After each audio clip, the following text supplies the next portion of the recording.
days are cooler, nights are warmer, and I put the blame on you. Time moves slow, but my heart beats faster. When these eyes are looking right at you, right at you. You give me something to believe in, just what I needed. You're the closest. He is right now the go-to. Everyone's going to him to talk to him about all of this election stuff, and I'm grateful that he, with all of the busyness, decided to come here today. He is a distinguished professor of history at American University. He's an historian, 12 books strong, and his latest is Predicting the Next President, The Keys to the White House 2024. Here we are with the great Allan Lichtman. Welcome to the Karen Hunter Show. Hi. Thank you, Karen. Sorry to be a little late. I'm swamped. I can imagine. Listen, first of all, thank you. It's a pleasure. We've been talking about you, but it's better to talk with you. Yes. And so I had a dream 5 years ago that it would be Biden-Harris. Biden would step out, hand the baton to Harris. She would be president. That happened sort of this weekend, minus what we'll know in November. But how much does this hurt? So let's go to the 13 keys. Number one is a party mandate. We seem to be getting a party mandate. That is happening with Vice President Harris. Would you say that?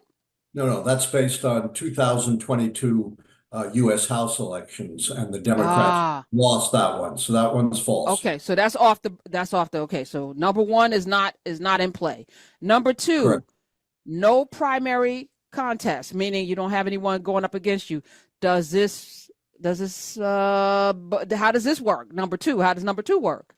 This is the critical key that could spell the difference between victory and defeat for Democrats. You know, misguided, foolish Democrats and journalists like the Washington Post editorial board, who have no track record in predicting elections, are trying to push the Democrats toward an open convention and a big party brawl, a huge mistake. That would cost the party the internal party contest key and put them one key closer to defeat. Whereas if they get smart and unite behind Harris, that secures that key and doesn't bring them closer to defeat, but closer to victory. So I am telling every Democrat out there, get behind Harris, avoid a party brawl, and secure contest key two. Well, it looks like that's happening. I think Nancy Pelosi coming in. I'm not sure why Barack Obama isn't, but we're going to talk about him later. But with Joe Manchin, who first said he was going to throw his hat in the ring and then got mollywopped, which I was happy about. I participated in the mollywopping on social media. He has bowed out. It doesn't look like she's going to have too much because all of the potential, the Gavin Newsoms, the Gretchen Whitmers, the J.B. Pritzkers, they've all backed her. Well, let's hope. I'm waiting for Barack Obama. Why is he sitting on his hands? Because he orchestrated Biden leading the charge for Harris. Yes. Well, he's a complicated Leo. All right, let's go to number three. Incumbent seeking re-election. We just lost that, right? We lost that one, so that's two down. But so Professor Lichtman, even though it's a Biden-Harris ticket, can she get grafted in? No. To that number three? Biden would have to resign and make her president. Being VP does not do it. Okay. All right. So let me put an X on that one. No third party. There is no significant third party. Well, I just saw a tweet from RFK, who has dead worms in his brain. He said he's the only one that could beat Trump. But then I just saw him on the phone with Trump cutting a deal. So I'm like, is he a serious third party? Is Jill Stein, is Cornel West, are any of these people serious to you? The only one who could turn the key would be RFK Jr., and he's got to stabilize in the polls. The only time I use the polls, because I have to, at 10% or more. So that key is a question mark, but probably leans slightly towards the Democrats. Okay. So I put a question mark. Number five, strong short-term economy. The economy is not recession.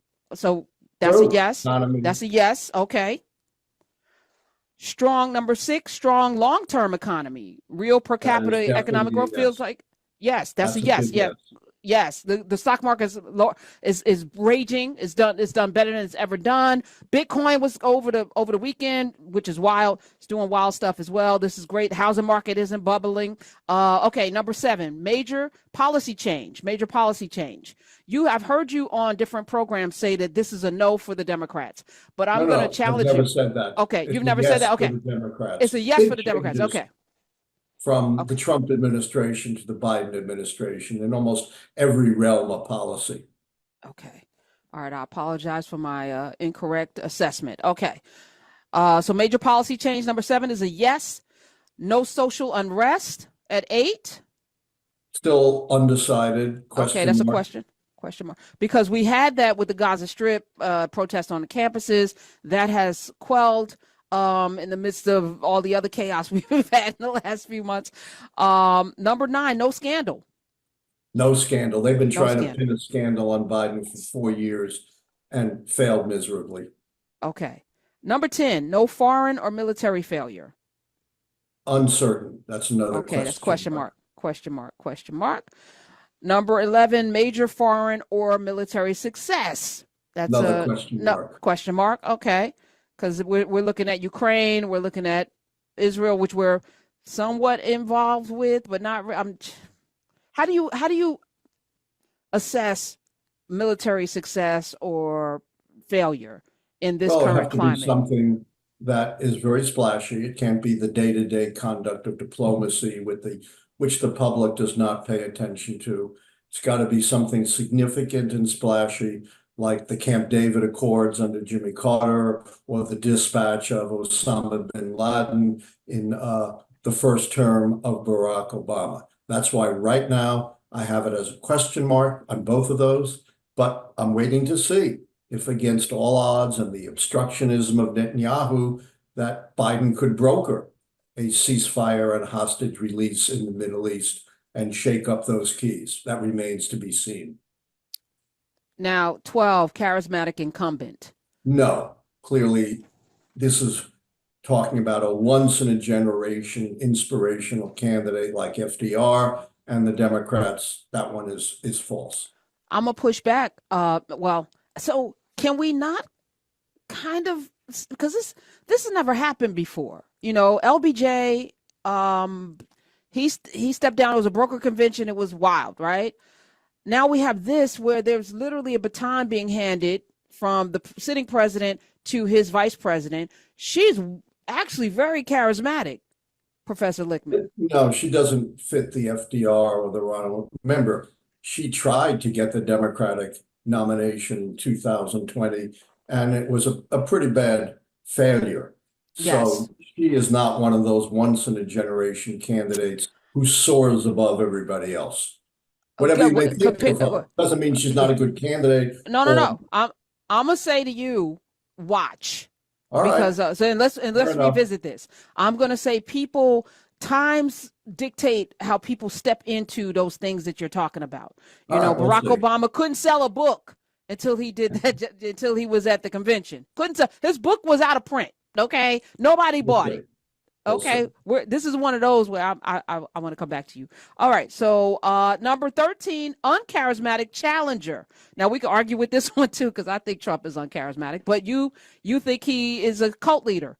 Remember, I'm putting words in your it's mouth. not what people's opinion is. It's how I define the key in my system. Everyone's free to develop their own opinions, their own predictions, but if you're going to use the keys, you got to stick to the keys. And this means you have to be a broadly appealing candidate. You can't just appeal to a narrow base.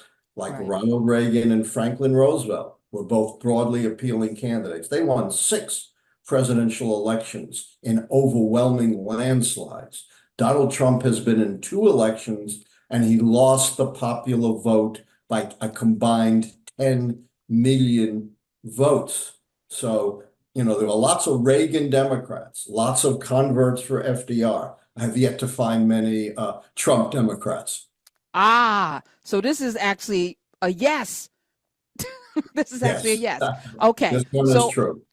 All right, so where are we today? Allan Lichtman is here, distinguished professor of history at American University. He's created the keys to the White House, the keys for success. He has not been wrong. He's predicted every election since 1984, except for 2000, which we talked about, which actually you were right. But then Florida, you couldn't predict that Bush's brother would be governor of Florida and that they would do some shenanigans with that Supreme Court that Bush's daddy sat Clarence Thomas on. Couldn't predict that. Right. I think I was right about 2000. I proved that in my report to the U.S. Commission on Civil Rights, which is still on their website. You can look it up. So where do we stand? The Democrats are down the mandate key. They're down the incumbency key. And they're down the incumbent charisma key, although we could argue about that. But let's, be conservative here. They're down 3 keys. There are 4 undecided keys. Third party, social unrest, foreign/military failure and success.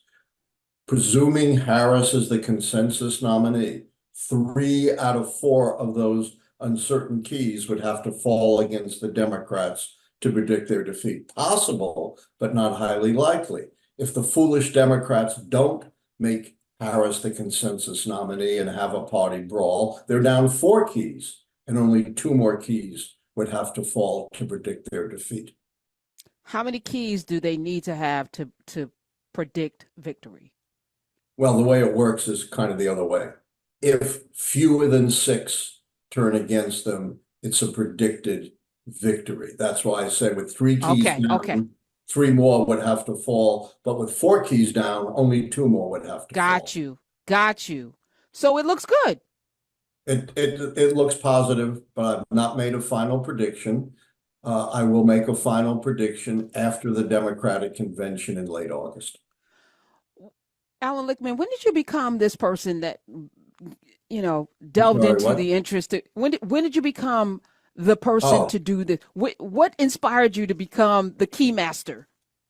Well, I'd love to tell you I became the key master by ruining my eyes in the archives and deep contemplation. But if I were to tell you that, to quote the late, not so great Richard Nixon, that would be wrong. In 1981, I sort of stumbled into being a predictor by accident when I met the world's leading predictor of earthquakes, Vladimir Kailas-Borak from Moscow. And he suggested that we collaborate, use the methods of earthquake prediction to predict elections. And of course, being brilliant and foresightful, I said, no, we're not. Earthquakes may be a big deal here in Southern California. I got to go back to DC. Nobody cares about earthquakes. He said, no, I solved earthquake. Yeah, right. So eventually we became the odd couple of American political research, the Soviet geophysicist and the US historian. And to develop the keys, we reconceptualized presidential elections in geophysical terms. As stability, the White House party keeps the White House. Earthquake, they're booted out. And with that in mind, we looked at every American presidential election from 1860 to 1980. Remember, this is 1981.